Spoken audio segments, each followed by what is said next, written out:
μας είναι τιμητικό που είμαστε στη ΓΑΜΑ Εθνική. Αυτό επιδιώξαμε πέρσι, το καταφέραμε, βγήκαμε. Τώρα τα πράγματα μπήκαμε βασικά στην αληθινή εποχή της ΓΑΜΑ Εθνικής. Άλλο το λέγαμε, τώρα είμαστε πλέον στην προετοιμασία. Κάναμε πολύ καλές κινήσεις. Θα έχουν κάποιοι παίκτες, θα κάνουμε και άλλες κινήσεις. Ο διαγόρας θα γίνει ανταγωνιστικός για κάθε ομάδα. Πιστεύω ότι θα είμαστε η έκπληξη του πρωταθλήματος. Θα προσπαθήσουμε να αφαιρεθούμε κάποια πράγματα στο θέμα οργάνωσης που ακόμα είναι αρχή. Πιστεύω ότι σε μια εβδομάδα θα είναι όλα λυμμένα. Έχουμε μιλήσει τα πιο πολλά και συνεχίζουμε. Η διοίκηση προσπαθεί πάρα πολύ σε όλους τους τομείς. Μας τα παρέχει σχεδόν όλα και στους ποδοσφαιριστές και σε εμάς στο τεχνικό team. Εγώ εύχομαι στην ομάδα μου υγεία, καλή ποδοσφαιρική χρονιά, πάνω απ' όλα για να μην έχουμε τραυματισμούς.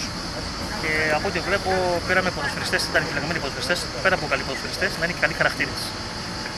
Δώσαμε πολύ σημασία σε αυτό το κομμάτι και πιστεύω ότι τα καταφέραμε.